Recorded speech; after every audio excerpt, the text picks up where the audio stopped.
Palmerabatsika rehetra anaran'i Jesosy anatsinoana nandritra fotoana vitsivitsy miarahaba koa mpanaraka anligne rehetra mitiandro ity dia minao fa mbola mafana fonao amin'ny tombo famenona tsy mety mantsy raha ohatra ka hoe mena angatsika izay fa tokony hafana mandrakariva amenna nefa nambaram-polo makafana fo mandrakariva miasa amin'ny tombo andro antsika efampizara hafatra izay mety mitodika bebe kokoa amin'ny fahalalana kanefa mino fa misy zavatra voarainao ao anatin'izany amen.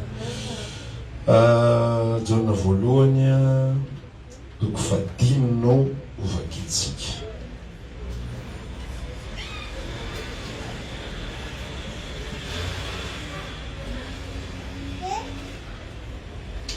Jaona voalohany toko fadimy ary ny andiny fa enambin'ny folo no ovakitsika anio. Toy izao mivaky ny teny aminaran'i Jesosy. Jaona voalohany toko fadimy andiny fa enambin'ny folo. Raha misy mahita ny rahalahy manao ota tsy mahafaty dia aoka hifona ho azy izy. Ary Andriamanitra no anome azy fiainana ho an'izay manao ota tsy mahafaty.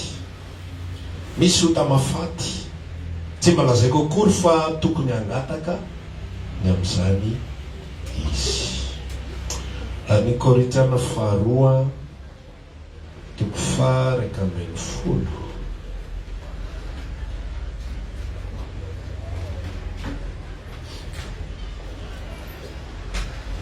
Andiny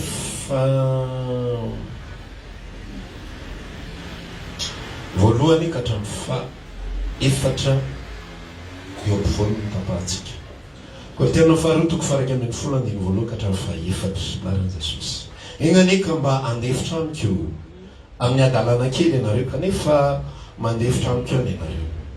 Fa fahasari-piaro araka an'Andriamanitra no mahasari-piaro ahy aminareo. Fa nataoko fofombadin'ny lehilahy iray ianareo mba atolotra tahaka ny virjina madio ho an'i Kristy. Fa matahotra fandraony sainareo simba hiala amin'ny fahitsim-po sy ny fahadiovana amin'ny Kristy. Tahaka namintany menarana ny Eva tamin'ny fiendreny. Fa raha misy tonga ka mitory Jesosy hafa izay tsy notorinay, na ianareo mandray fanahy hafa na filazantsara hafa izay tsy noaisinareo. Hay tsara ny andeferanareo amin'izany. Amen. Hoe teny anankiroa maro samihafahafa daholo rehefa mizarantsika androany mba tsara ihany koa izay ako teo mba mivoatra ny fahalalantsika sy ny fahafantarantsika ny sitrapon'Andriamanitra sy ny tenin'Andriamanitra. Iresaka fahotantsika androany raha tsy fanaoko hatrizay na miresaka fahotana satria fomba fijeriko manokana dia rehefa tsara ny fototra dia misy zavatra izay tsy dia ilana fizizorana be na fisotomana be sy sisa fa rehefa ratsy ny fototra dia lasa ny amin'ny zavatra tsy tokony ho izy mizizotra be. Dia za manokana sy ny zavatra napetraky ny tombo tato anatiko hatramin'izay dia ny fototra foana no mitondra azy. Zao ny ambaran'ny apôstôly Paoly izay fahaitsika tsara Korintiana faharoa toko fadimy andiny fa 4:10 rehefa fitiavan'i Kristy ny manosika ny olona dia mitondra azy ho amin'ny fahafatesany zany. Zany hoe maty ho amin'ny tenany dia tokony andeha ho aza zavatra rehetra. Romana toko 9 no milaza itoy anota va isika itombon'ny fahasoavana sanatria zany ataontsika efa maty amin'ny ota ahoana no velona amin'indray. Tsy fantatrareo va fa nizana iza ianareo niaraka natao batisa tamin'ny Kristy Jesosy dia natao batisa ho amin'ny fahafatesany koa dia niarana levina taminy isika tamin'ny endrika ny batisa mba tahaka nanangaran'Andriamanitra sy tamin'ny maty no andehanantsika ihany koa amin'ny fiainam-baovao. Romana toko 9 andiny voalohany ka hatramin'ny fa efatra zay. Za manokana zany raha ho manokana dia misy karazan-javatra tsy tena ilarina be sasisa. Somary misy zavatra mampikorotana kely ihany efa rehefa mamaky baiboly ny fanambaran'ny Paoly. Paoly ihany miresaka zavatra ohatr'izay fa Paoly ihany koa nefa nisaky mietsika dia mananatra sy miteny ny amin'ny zavatra izay a fitondratena tsy mety sy tokony amboarina rehetra, tsy mety sy tokony amboarina rehetra. Dia mikorotana ny saiko hoe fa raha voalaza ve hoe efa maty isika ny amin'ny fahotana, raha voalaza ve efa tsara fototra isika nateraky indray sy ny sisa rehetrarehetra tsika, dia mbola misy tokony antony iresana ave hoe samy milaza marina amin'ny namany avy zay nangalatra ao ka tsy hanao an'izany tsy ho fa hiasa dia mba afaka namela sy ny sisa rehetrarehetra. Dia omeny tompo fanazavana eny an-dalana eny hoe inona ny antony izany zavatra izany. Dia resakitsika hozako teo a kasika natao hoe fahotana. Ny eglizy fahiny ny fiangonana fahiny tamin'ny andron'ny apôstôly dia tsy mifanalavitra mihitsy amin'ny fiangonana izay misy ankehitriny. Manambara zavatra goavana be mihitsy ny fanoharana izay nataon'i Jesosy hoe nivoaka ozy izy, nisy tompon-tany anankiray ozy izy nanana tanimbary, dia naniraka ampiasana izy amafy voa tsara teo amin'ny tanimbary. Fa rehefa namafy voa tsara izy ny alina iny tonga kosa ny fahavalo dia namafy voa ratsy izay tsy parifary teo amin'io tanimbary io any. Ary rehefa tonga ny fitsimoan'le voa dia hitan'ilay mpiasan'ilay tany hoe tsy voa tsara va ny nafafinao teto, ka maninona misy voa ratsy, ko atianao va ny anongotanay ny voa ratsy. Dia ozy izy ilay tompony tany azaky ty anareo izy, fa andreo raha anombotra ny voa ratsy ianareo dia ongotanareo miaraka amin'ny any koa ny voa tsara. Zany hoe eo anivona tontolona fanompona tsy azon'ny apôstôly ny dikany hoe tamin'ny fotoan'andro ny tenenan'i Jesosy. Fa rehefa miditra amin'ny asan'ny apôstôly amin'izay sy ny epistily dia hita fa misy voa ratsy eo anivon'ny fiangonana. Zay hoe tenen'ny Paoly teo zao Korintana faharoa toko fa 1:10 teo amin'ny 9:4. Nareo dia mandefitra ozy izy raha misy olona manao zavatra fafy eo aminareo, misy zavatra zany manomboka ny ainy ka eo anivon'ny tontolo-piangonana dia misy foana ny zavatra mety, misy foana ny olona tena araka ny tokony ho izy, tena nateraka indray marina, dia misy olona mbola tsy nateraka indray. Dia zay no mahatonga n'ilay famela belarana sy ny filazana mikasika ny zavatra izay tsy mety sy ny zavatra izay mety. Eo amin'ilay jaona voalohany amin'izay ary a toko 5 dia zao ny ambaran'ny jaona hoe raha misy mahita ny rahalany ozy izy manao fahotana tsy mahafaty dia aoka izy hifona ho azy. Za tsy miresaka ny amin'ny fahotana mahafaty fa ny amin'ny fahotana tsy mahafaty. Misy karazany roa ny fahotana zany. Ny fahotana voalohany dia fahotana mahafaty, ny fahotana faharoa dia fahotana tsy mahafaty. Ho zaraintsika anankiroa le resaka, anankiray fomba fijerin'Andriamanitra dia ny anankiray fomba fijery eto amin'izao tontolo izao.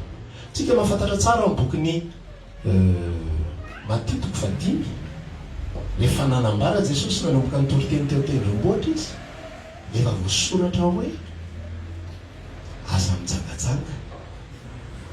Fa za kosa milaza aminareo hoe zay rehetrarehetra jery vehivavy amin'ny masony ka mela azy ampony dia efa nijangajanga tamin'izany. Efa voasoratra hoe aza mamon'olona. Fa za kosa milaza aminareo hoe na izy na izy tezitra amin'ny rahalany dia efa naon'olona sady. Ary izany izy amin'ny teny amin'ny rahalany hoe fokela dia mendrika ho asiana vato fikosoa maro eo ambony hatony dia avarina ny andranorakana amasina. Zay ny atao hoe fomba fijerin'Andriamanitra amin'ny fahotana. Amin'Andriamanitra dia mitovy fahotana mitovy ihany ny mijangajanga sy mijery vehivavy amin'ny masony na mijery lehilahy amin'ny masony ka mila azy ampony. Zany hoe io masontsika io vao misy signala hafa fotsiny miseho eo dia voz'Andriamanitra fahotana. Mbola tsy mampiseho fahatezerana akory ianao fa vao tenena zavatra ray ianao dia efa mifandrafandra. Fa zay ianao zany hoe tsy manino tsy naninona e. Voz'Andriamanitra le masonao manambara fa naninona ianao, efa misy zavatra sady any amponao andry. Vao mahita an'le olona any amin'ny mariazy zany, vao mahita an'le olona mamoaka sase, tonga dia miovitra i maso ty, misy signal mivoaka eo, misy signal mivoaka eo. Io masontsika io dia ozy izy le tsenjerinay taloha ho an'izay tranonay miaraka tamina maso mijery fitaratra vita fihevitra natao foeny mity tsisy mahay zao zany zany génération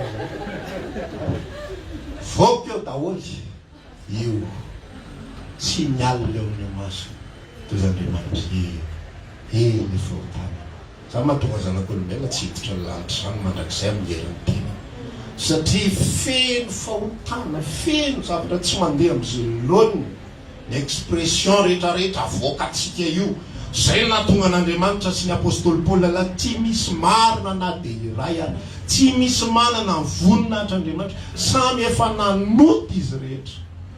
Andriamanitra zany rehefa mijery ny olombelona de ny olombelona mahita hoe ity zao ity zao fa eo anatrehan'Andriamanitra tsisy marina na de iray ary maloto daholo. Izy foana kontory ny resaka fahasoavana de nisy lehilahy anankiray ny ambokin'ny Zakaria izay atao hoe Josoa mpisorona be. Zany mpisorona be zany ny atao hoe olona masina indrindra eo amin'ny Israely. Tsy n'importe qui ny atao mpisorona be, fa io mpisorona be io de olona tokana singa ny ray, tsy misy folo, tsy misy zato, fa ray ireny ihany mazomakeo eo anatrehan'Andriamanitra indre mandeha isa-taona. Ray eo anatrehan'Andriamanitra indre mandeha isa-taona. Fa ndre mandeha nataon'Andriamanitra nahita fahitany Zakaria taminany ary nentina teo anatrehan'Andriamanitra Josoa mpisorona be. Ary ozy ny fanambarany tenin'Andriamanitra ary ny fitafiany Josoa mpisorona be de maloto de maloto. Raha io olo masina indrindra eto ambonin'ny tany maloto de maloto ny fijerin'Andriamanitra azy. Zay aloha zany teboka voalohany ny atao hoe fahotana eo anatrehan'Andriamanitra. Tsisy marina, tsisy mety, tsisy mahitsy. Ny antom-pisiny zany zavatra zany de ozy izy ny tenin'Andriamanitra mba tsy hisy nofo mahazo mireare, tsy mahazo mireare, tsy mahazo manao hoe za efa zao zay nahatonga le farseo mivavaka de nyresaka Andriamanitra misaotra anao ahy. Fa za de mavita apafolo-karena, za tsy mitsangatsanga, za tsy mangalatra, za tsy mamono olona, za manao ny raisin'ny reniko, za ohatry zao ozy Andriamanitra tsisy fa le mpamorehetra voaray teo anatrehan'Andriamanitra. Eo anatrehan'Andriamanitra zany aloha raha lasa navavy de manota daholo ny olombelona isa-minitra isa-tsegondra, isa-minitra isa-tsegondra na diovina ary tsy zao de zao. Raha hoavy Jesosy amin'ny 12 sasany aloha mba haka-avansa kely fa raha miatory-teny mantsy mety mba tsisy eritreritra ratsy aloha fa eo amin'ny atsasakadiny vita tory-teny iny efa manomboka tafahoana ny fiarahamonina, eo manomboka misy zavatra fahoana ihany le loke andro efa mifiry ve de tsy mba misy ny eritreritra n'izany mihitsy hoe efa impirinareo mivavaka lahady de zany ve de mbola tsy ao an-tsaina ihany hoe zao no tokony ho atao. Efa misy fahitona any aman-tena zay aloha zany teboka voalohany anatrehan'Andriamanitra. Raha ny fomba fijery fotsiny zany aloha de zao tsisy marina anatrehan'Andriamanitra fa ny fanadiovan'i Jesosy Kristy no mahamarina atsika. Zay mampatonga hoe zay rehetra nandray azy de mimenyero tonga zanak'Andriamanitra de zay mimena tonga de voadio, tsisy condition, tsisy fepetra, fa zay mino azy, zay nivangin'Andriamanitra ny fony ka mino an Jesosy de voadio ny fahotana rehetrarehetra. Lasa ankehitriny ho avy, lasa ankehitriny ho avy.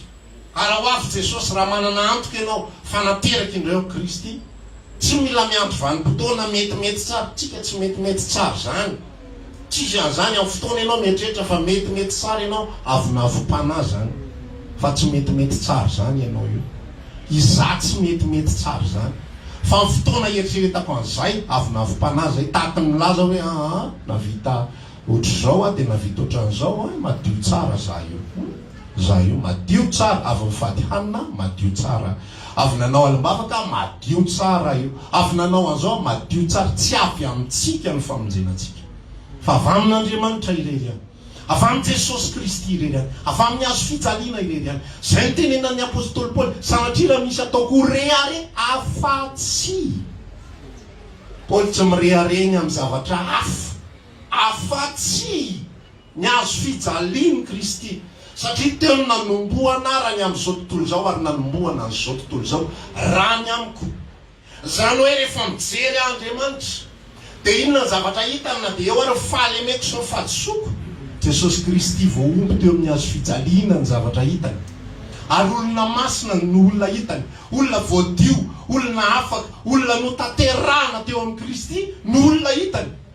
Zay ny hitan'Andriamanitra. Okey aloha eo. Ny fahotana dia mitovy eo anatrehan'Andriamanitra.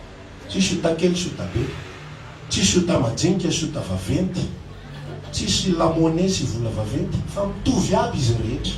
Fahotana daholo, tsy misy marina na dia iray, samy efa nanota izy rehetra. Ilana atao zay mba tsy fanondrona molotra, mba tsy hanamelohana ny hafa, mba tsy sehoana ny tena ho marina noho ny hafa, mendrika noho ny hafa, tsara noho ny hafa, tsia tahaka ny rehetra ihany ana dia tsy nanao fahotany hafa. Misy fotoan'Andriamanitra resaka tahaka izao mihitsy hoe lasa mpanota daholo ny olombelona dia tsy nanota tahaka fanontany Adama azy. Tsisy mihinana ilay voankazo isika na dia iray ary, tsisy mahalala mihitsy na konokony io voankazo io, na tonga be an-danitra io, na inona avy tsy fantatro, fa dia izy mihinana dia tsika niara-ny vokany. Dia ohatran'izay ihany koa ilay izy samy efa nanota izy rehetra. Fa saingy izao amarinina kosa noho ny amin'ny finoanan'i Jesosy. Fijerentsika izany mitovy daholo efa amin'ny Kristy. Amen. Zay no tapavolohana. Eo anatrehan'Andriamanitra. Eo anatrehan'ny olombelona sy eo anatrehan'ny fiangonana kosa amin'izay dia eo amin'izay ilay resahan'ny apôstôly Paoly sy ny apôstôly John. Eo anatrehan'Andriamanitra rehefa nateraka indray isika dia voavonjy, voadio, voamasina ary lasa tanteraka. Fa eo anatrehan'olombelona dia tsy maintsy mihatsara isanandro ny fitondrantenantsika. Amen. Tsy maintsy mifady ny ratsy mandrakariva isika, tsy maintsy mitandry tena mandrakariva isika. Ary zay no nanambaran'ny apôstôly John fa raha misy mahita ny rahalahy manao fahotana tsy mahafaty, aoka izy ifona ho azy. Zaho izy tsy miteny amin'ny fahotana mahafaty. Ino moa ny atao hoe fahotana mahafaty? Ny fahotana mahafaty lazaiko dia azonao ny atao hoe fahotana tsy mahafaty. Ny atao hoe fahotana mahafaty dia péché qui mène à la mort, fahotana mitondra ho amin'ny fahafatesana. Zany hoe raha manao an'io fahotana io ianao dia ho faty, tsy ho very fa ho faty. Zanak'Andriamanitra ny resana, olona nateraka indray ny resana, fa raha manao an'io fahotana io ianao dia mety ho faty na ho faty. Ao amin'inona no ahafahantsika miresaka mikasika an'izy io? Korintiana voalohany toko faraka amby folo razisa miresaka ny amin'ny fanasan'ny tompo. Zao fanambaran'ny tenin'Andriamanitra hoe amin'izany ozy izy dia misy aminareo marary sy marofy ary misy ny efa nodimandry. Maninona le olona ny marary sy marofy ary ny sasany efa nodimandry? Satria nanota tamin'ny tenan'i Kristy, meloka ny amin'ny tenan'i Kristy, iza lay tenan'i Kristy ny fiangonana. Averiko, ny sasany marary, marofy ary ny hafa efa nodimandry. Satria nanino nanota meloka ny amin'ny tena sy ny ran'ny Kristy.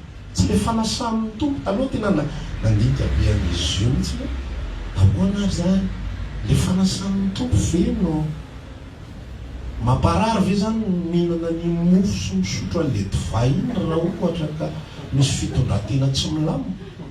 Mafaty ve mihinana ny mofo sy divay iny raha tsy milamina ny any am-posy ny any am-panahy? Dia ohatry ny etritra mbola tsy maheno ka ohatr' zany mihitsy hoe avao sotro dia tsy ho verina tsony io. Avy ninona dia tapitra ny fofonay misy an'izany zavatra zay. Dia amin'izay manomboka manazava amin'izay fanamasina. Fa tsy le mofo iny efa fanehoana ivelany fotsiny ny zavatra io, fa le manota amin'ny tenan'i Kristy, manota amin'ny fiangonana, mitondra fahotana ny amin'ny fiangonana, mitondra modely ratsy ho an'ny fiangonana. Asika ilay izy ny Korintiana voalohany toko 15 izy manambara zavatra ohatry hoe raha misy aminareo misy rahalahy jangajanga mierina manompo sampy, aza miaraka mihinana amin'ny akory, satria maninona misy impact eo amin'ny fiangonana. Izy ny apôstôly Paoly averiko ilay fanambaran'ny Korintiana faharoa toko faraka amby folo teo. Fahasari-piaro araka an'Andriamanitra no fahasari-piaroko anareo. Fa efa nataoko anareo ozy izy ho virgine midika le hoe virgin l'Église. Tazomina ho madio ny fitondratena ny fiangonana. Tazomina ho tsara laza ny fiangonana. Ny apôstôly tena faran'izay saro-piarony amin'ny fiangonana. Raha vao misy manao kitoto na dia izy samy apôstôly ary. Galatiana toko faharoa nanondra ny Petera. Na dia izy samy apôstôly ary, dia tsy maintsy mifananatra. Asan'ny apôstôly toko fahadimy, tantarany Ananiasy Safira izay maty vokatry ny nandaingana teo anivon'ny fiangonana. Tsy lay zavatra nataon'ny Ananiasy Safira ny olana fa ny impact an'ilay izy amin'ny fiangonana. Araka ny lazaiko teo, eo anatrehan'Andriamanitra isika, ny fahotantsika lasa ho avy, lasa ankehitriny ho avy, voadio ny ran'i Jesosy. Any bokin'ny Hebreo izy manambara an'izany, efa nitanterahina isika fa maninona ny mbola misy valiny fahotana izay atao noho ny amin'ny Eglizy. Mba tsy hanao kitotoa ny Eglizy, mba tsy hanao kitotoa ny Eglizy izay novidiany Jesosy tamin'ny rano, fa mba hitondra tena tsara masina amin'ny fahitsiny ary ho modely ho vavolombelo ny Kristy marina eo anivon'izao tontolo izao. Zany ny entsoina antsika, zany tsy hanaovana kitotoa ao anatin'ny fanompona an'Andriamanitra, fa tsy hoe nomeny ny tompo fahafahana lasa milipo any amin'ny tsisy zany resaka zany. Fa ny fiarahana amin'ny Kristy dia misy fatahorana mandrakariva. Le fatahorana lazaiko eto tsy fangovitana. Fa amin'ny teny anglisy izy misy fomba fitenin-jareo anazy reverend awe. Zany hoe fatahorana miankoka, fatahorana ahoana ry lazako an'izany, manome voninahitra. Misy fatahorana zany, fanajana an'Andriamanitra, fanajana an'ilay mpiara-manompo, fanajana ny fiangonan'Andriamanitra, fanomezana tombam-bidy. Zany ny antony zavatra rehetrarehetra. Tsy azo atao kitotoa ny fiangonan'Andriamanitra. Fa rehefa misy ny tsy mety, izay natao jonina ny resaka. Raha misy mahita ny rahalany manao fahotana tsy mahafaty, dia mifona ho azy izy. Manao zavatra tsy mety ny rahalanao fa tsy mety, tsy misy impact amin'ny Eglizy, dia mifona ho azy. Fa ny fahotana mahafaty tsy maintsy tenenina amin'ny vatana, tsy maintsy anarina amin'ny vatana, tsy maintsy ahitsy. Ary raha minimanao an'ilay izy ilay olona, dia ozy izy Paoly esory izy aloha, ako vongana ray tsy misy masirasira ianareo, tsy misy masirasira, esorina ny masirasira ela. Zay le fanambarana. Ty resaka Eglizy ty zavatra goavana be mihitsy izy ty. Fa be dia be ny olona, tsika moa eto miara-miambina fa misy olona ny anatina tontolona fiangonana hafa izay miara-manompo amintsika fotsiny amin'ny alala fahitana ny mission tahaka izao. Fa be dia be ny olona miaraka mivavaka eo. Fataboky, fatam-pirenena, fa iranona mijangajanga, fa fiainana zany. Fataboky, fatam-pirenena, fa ipasterianina manana vady roa telo. Ny fiainana zany tsy idirako. Andriamanitra ny any iaviko eo. Tsy zany ny fandeha fanompona an'Andriamanitra. Fa mizara roa, misy ny party an'Andriamanitra, dia misy ny party an'olombelona. Eo amin'ny party an'olombelona, fa saro-piaro araka an'Andriamanitra ny asa rotam-piangonana. Satria nataoko anareo virjina madio ho an'i Kristy. Ny fitondrantenantsika tokony ho modely. Zay ny tenenan'i Paoly amin'ny bokin'ny Timoty, aoka ianao ho tonga fianarana, aoka tsisy anao tsinotsinona aminao no nina noho ny amin'ny atandroanao. Fa aoka ianao ho tonga fianarana ho an'ny mino. Tsy ho azo tontolo zao, zao tontolo zao ho vonjena, sy tononao amin'ny famonjena, fa ho an'ny mino na amin'ny fiteny, na amin'ny fitondratena, na amin'ny zavatra rehetrarehetra, na amin'ny fadiovana sy ny sisa rehetrarehetra. Aoka ho tonga modely, tsy ho an'Andriamanitra. Jereo, aoka ho tonga fianarana ho an'ny mino pour l'Église. Ny zavatra rehetra izay ataoko, Paoly tena nanapa-kevitra mihitsy hoe zara ohatra ka ny fihinanako hena no manafotohina ny rahalahiko. Tsy hinan-kena akory amandrakizay. Tsy hinan-kena. Tsy mampaninina any tsy mihinan-kena. Raha zay ny manafotohina ny rahalahiko. Raha zay ny manafotohina ny reto madinika mino an'i Kristy reto. Raha zay ny manafotohina ny reto rahalahiko izay ino moa filazana izy malemy amin'ny finoana ireto aloka sy minatrena mandrak'izay amin'Andriamanitra le izy tsisy olana na mihinan-keny ianao na tsy mihinan-keny na dobe iny ary nohoaninao sinoa mihinana zavatra tena n'importe quoi ary mihinao fa na kristianina sinoa raha mbola mihinana zavatra tsy takatra ny saina ny frantsay mihinana escargot tena tsy takatra ny saiko aloha mihinana an'iny tena na mijery alizy atao hoana fihinana ny zavatra fa dia mahazo fiana izy mihinana an'le izy fa Paoly tena nanambara mihitsy hoe raha ny fihinanako hanina no manana fotoana ny ranako tsy mankenakory amandraza ny fitondrantena tsika ny fitafintsika ny fitafiana izay anaovantsika fa maninona manao ohatran'izao fa tezitra ave Andriamanitra raha sorta no etiko avany sorta tezitra ave Andriamanitra raha manao kaskety vadika miaraka amin'ny madinesy alleluia tsy nana amin'Andriamanitra fa mana fotoana ny madinika zay mino azy miteraka fivolanana sy fiviliana ampatonga ny hafa ihany koa mahita an'izay liberté kely alaiko izay hitariny ohatran'ny saucisse zay resaka zay dia tsika rehetrarehetra zao samy anao zay teny daholo sasany rasta sasany sola be dia misy volo kely fotsiny miaingy eto zay ny tinitsininy sasany misy kavona voaingy ohatrany mbony ka hatrany ambany ny vehivavy manao zay tiany rehetrarehetra aoanao zy manodidina aoanao zy olona mety amin'ny olona ve zany zavatra mitory amin'ny Kristy ve zany natonga ny olona anatona amin'ny Kristy ve zany natonga ny olona hietra eo anatrehany azo fijalian'ny Kristy ve zany manimba ny fiangonana zany averiko eto amin'Andriamanitra tsy olana fa amin'olombelona problema goavana tsy maintsy fahanza ary tsy maintsy manasazy Andriamanitra amin'ny fotoana anankiray tena hitany fa manimba ny fiangonana zavatra eto zany tsika tena manazava mihitsy hoe ahoana ny toe-pon'Andriamanitra ahoana ny fiatsepon'Andriamanitra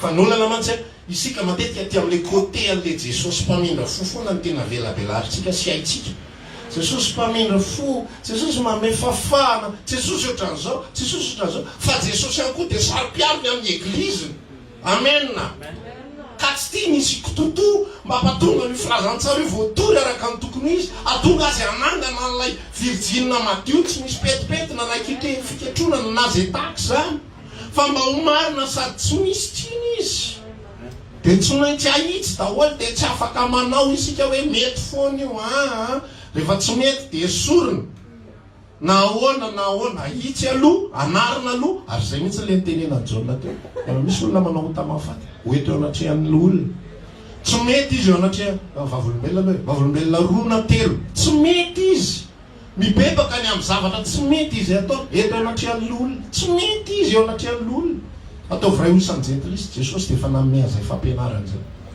ary ny apôstôly dia nanisy tsindry-peo mikasika an'izay zavatra satria Andriamanitra saro-piaro ny amin'ny tsirairay azy lazao kely le manao akaikinao saro-piaro ny aminao tompony amen saro-piaro amintsika ny tompony saro-piaro izy ny amin'ny zavatra izay hitezany ny olona ny tsirairay azy ny olona ny tsirairay azy saro-piaro izy tia no voatsangana izy rehetrarehetra tia no voadio izy rehetrarehetra zay ny tenena Paoly ankoa ny bokin'ny Tesalonianina any hoe mba ho samy ho voaro avokoa izy naninona tenanareo hainareo fanahinareo fa tsy hoe fanahinareo fotsiny any fa ny tenanareo hainareo noho izany ny zanak'Andriamanitra dia mila mitoetra mifatahorana n'Andriamanitra sy ny fanomezam-boninahitra ny zanak'Andriamanitra hafa rehetra ka rehefa misy ny fahatosoana dia tsy maintsy elanja rehefa tsy mety le olona tsy maintsy misy ny fifananarana zany ny fiarahana amin'ny tompo raha lasena vavy fa tsy hoe Jesosy tsara foana nitoriana isaka mihetsika fa le Jesosy tsara dia saro-piaro amintsika le Jesosy tsara dia samy te ahita ny tsirairay avy vovovonjy izy fotoana Paoly nanaratra resaka Tena naterina tamin'ny sampy. Ianao lasa somban'ny liberté anao ny afo izy. Ianao mihinana lizy tsy maninona ny fisainanao. Satria ianao mahalala hoe ohatran'izao io sa tsinotsinona sampy. Dia ahoana sombain'ny liberté anao ny afo izy. Mahatonga azy ho sasa ihany koa. Zany moa zany no olana tamin'izany fotoana andro. Resaka fanatitra terina amin'ny sampy. Misy olona mihinana dia nisy nahita an'izay dia fantany hoe enana tena azo hoanina zany hoe lasa zala hanao excursion any amin'ny tempoly sampy. Fa satria ilay izy misy mametraka hoe dia hoanina. Misy mametraka za taloha nanana zavatra mitovitovy amin'izay ny ainako. Saka maraina tamin'ny Thomas lam'izao dia tsisy tsony ilay izy. Dia misy biskity manipy asiako filosindrareo 5 000 tamin'izany 5 000 vola be. Atsipiny any anaty ranomasina ny folo-pinosa zavatra izay ilay izy. Dia indray mandeha no nahita dia hitako ty. Fa maraina miandriandry eny foana. Miandriandry zany. Dia nisy dadatoanay izay nahita ilay izy. Rehefa azoko ilay izy dia napetrako teo ambony tobily. Esorylay io ambony tobily. Esorylay! Tsy tahitrako. Anaty sotra ny tompony azo gote. Zany zao fasasa iny zany fa lasa misy fampianarana raha vao tsy mitandrina zany. Mila mitandrina zany fanomponan'Andriamanitra amena. Fa tsy hoe izay sy ny tompo zany io tsy tapitra eo amin'izay ilay izy. Hoe anay sy ny tompo rery io e. Anay sy ny tompo rery io e. Misotro Johnny Walker azy Jesosy malala sange tsy manao tsy mamo hoe tsy mamo ianao fa misy olona tafotoana mahita anao eo. Ary za mahita Andriamanitra mipermettre zavatra misy raha namana mantsy manao ohatran'izany. Dia ny tobila fumé dia mandraraka eo zalahy dia mirevy. Izy zany hoe Jesosy izao liberté amin'ny Kristy. Ka ity izy misy mahita. Ary za tena mieritreritra mihitsy ao anatin'izy. Andriamanitra manao démonstration mihitsy. Tena manao démonstration. Tsika manao zavatra miafiny io misy mahita, misy antony zany. Andramo ange mifoange godoloky, misy mahita ianao ary le olona tsy ampozinao mihitsy ny mahita anao. Hoe atao ambadika WC atao tsisy mahita anao mba hisitona kely za olona afaka amin'ny Kristy. Ho hitanao fa izy hijery soma tsara ianao sady dinika tsara. Eo ianao tonga sainy amin'ny resaka amiko ny tompo. Fa na dia libre ary sika amin'ny Kristy. Zany liberté zany ozy izy tsy entinareo manao filanareo. Fa ino mifampanipo amin'ny fitiavana. Amin'ny fitiavako anareo dia tsy maintsy limité, tsy maintsy mitandrina any amin'ny zavatra rehetra. Tsy mideko zany akory dia mailo foana zany. Mailo foana izak'izay anao. Tsy hafa mihetsika mihitsy. Fa ny mitandrina dia tsy midiko ohatran'izay fa tena hoe ho an'ny tompo ary ny fiaingo. Kaninona ny limité? Tamintsika anakany Marivoay zao dia niresahana mihitsy ny anabavy. Manao jupe ny anabavy tsy manao pataloha fa sao misy olona tafotoana.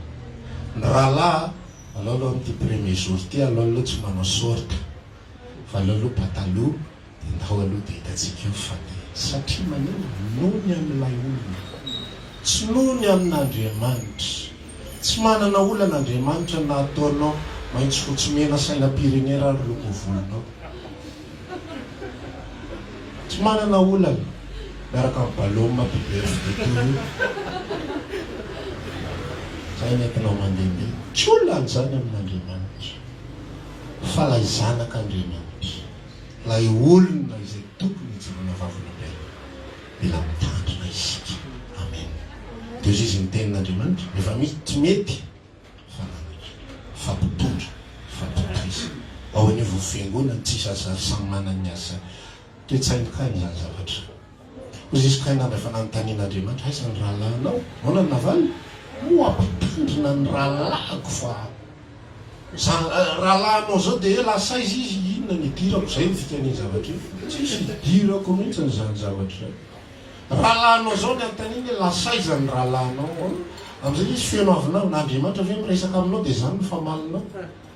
Raha mba hoe le mpanjono aminany any fa lasa izy any tsisy idirako ny amin'ny Andriamanitra zao no miresaka aminao aiza ny rahalahinao tsisy idirako. Dray valite. Fa isika tsirairay avy misy idirany amin'ny rahalatsika. Misy idirany amin'ny mpinona atsika, misy idirany amin'ny olona manodidina atsika. Mba tsy hitenenandratsy ny filazantsara. Vaovavolomelo Kristy ary zay ny antom-pisiany ny zavatra rehetra, ny fanetsiana rehetra sy ny fitondran'Andriamanitra rehetra. Zay ny mampatonga atsika manamboatra ny lalantsika isan'andro, ny fomba fiainantsika, ny fitondran-tena atsika rehetrarehetra. Vaovavolomelo Kristy amin'ny zavatra rehetra. Amen. Zay ny antony epistily be dehibe io. Zay ny antony fananarana be dehibe omeny Paul hoe tsy hoe akory. Nisy nazo mantsy le liberté. Miaraka amin'ny tompo teo ohatran'izao. Le resako taminao tamin'ny voalohany teo misy tsy parifary eo am-piangonana dia misy vary. Le vary mahatsapa tsara mahazo tsara ny atao hoe liberté. Le vary mahatsapa tsara hoe zany niara-maty tamin'ny Kristy niara-nombona sy sisa fa le tsy parifary mahazo an'izay. Lasa manao tao foana dia nalefan'ny apôstôly amin'izay ny fanetsiana rehetrarehetra. Aza mifandaiky ianareo. Zany hoe izy nareo anatin'io fiangonana io tsy manana permission nareo hifandaiky.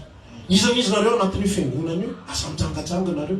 Izy nareo anatin'ny fiangonana na hoana aza manao zao nalefa le izy ho an'ny rehetrarehetra. Le efa mahazo ny liberté amin'ny Kristy, le efa mahazo ny atao hoe fahafatesana miaraka amin'ny Kristy, efa mandeha ho azy zany zavatra zany. Fa ho an'ilay mbola tsy mahazo, zay ny nasiana fefy ary zalahy nasiana fefy. Azonareo ao izy fanambaran'ny ten'Andriamanitra ny lalàna dia tsy natao ho an'ny olona mpakatolalàna fa natao ho an'ny tsy mpakatolalàna. Magaga tsy natao ho an'ny mpakatolalàna ny lalàna fa natao ho an'ny tsy mpakatolalàna. Raha asiana soratra tsy ambany azy hoe tsy azo ataony manao maloto eto.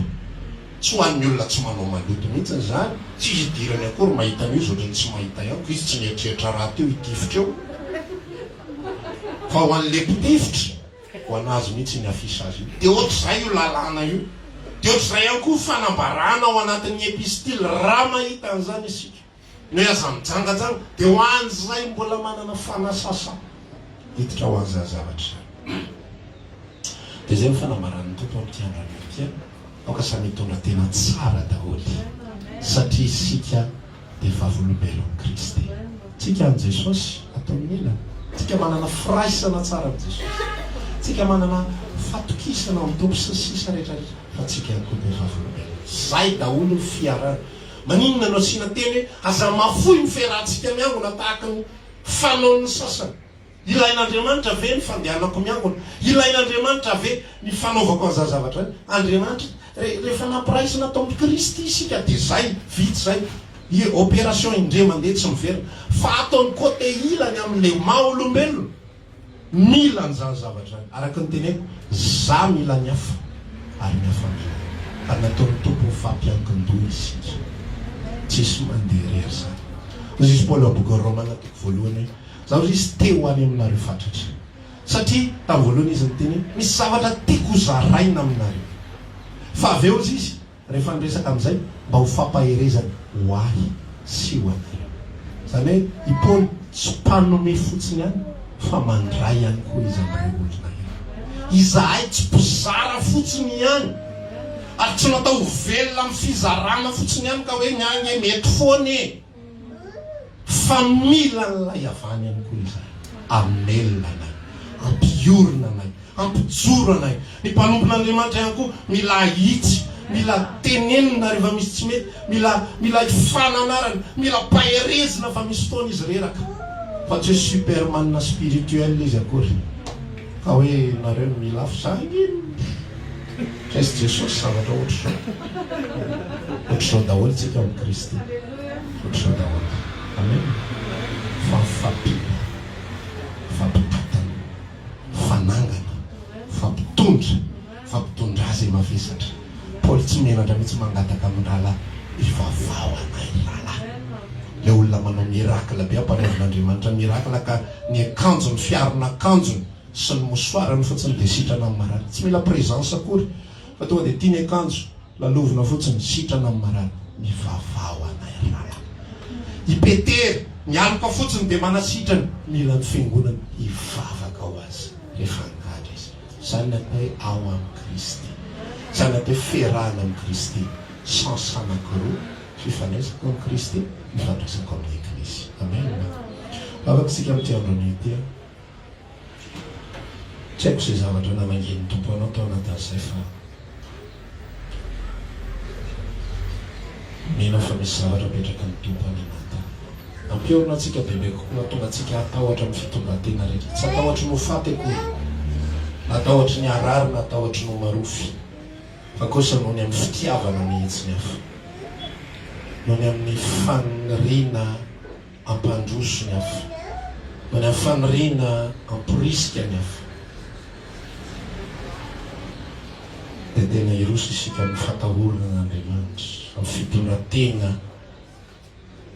ho ny tenin'Andriamanitra misy samy tahotra sy miovitra tanteraka ny famonjena.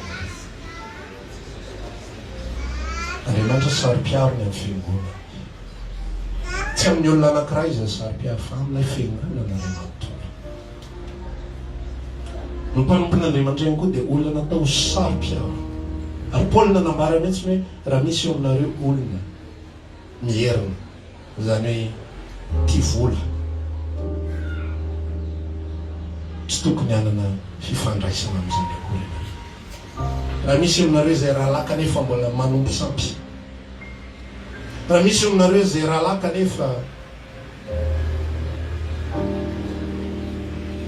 mbola manaratsy, mbola mpimamo, aza mifandray amin'ny akory fa saro-piaro ny amin'ny fiangonana. Ampidino anaty amin'ny fonao izany hoe saro-piaro amiko Andriamanitra, saro-piaro ny amin'ny hafa ihany koa Andriamanitra. Sotranao zay Jesosy androany satria novonjenao izahay, ary te-hitaizanay ianao, tsy mba homendriky ny heditra ny lanitra izahay.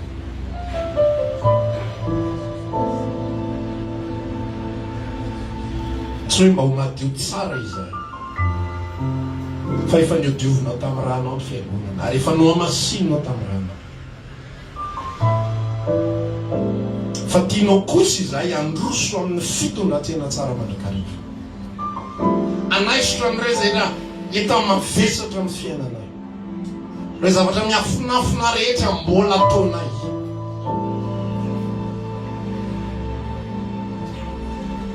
Ireo zavatra izay everinay fa tsy talaky masoandro, ireo fahasasahiana mbola ataonay. Tianao reny ialanay, tianao reny misorona tsy eo aminay, satria nakasitrahanao mba ho vongana ray tsy misy masirasira izay, mba ho vongana ray tsy misy masirasira, mba ho fiangonana vavolombelon'i Kristy maro, ho mpitory ny fitiavan'i Jesosy, ny famondram-pon'i Jesosy, ny fiainan'i Jesosy, kanefa ihany koa ny fahadiovan'i Jesosy, ny fitondran-tenan'i Jesosy eo anatrehany izao tontolo.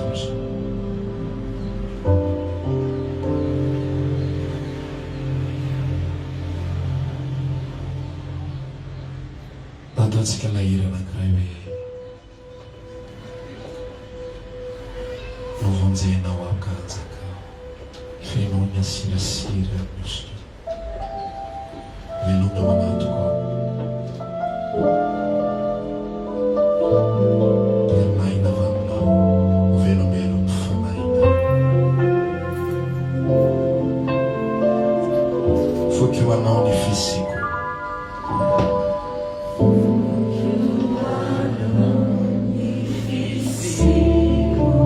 ilaza hoe omeko anao ry aia,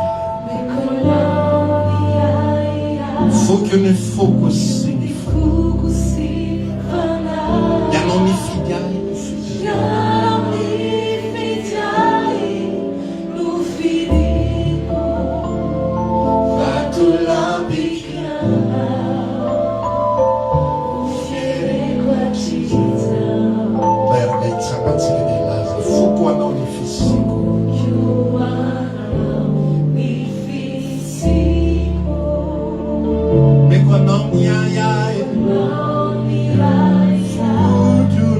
Mungu.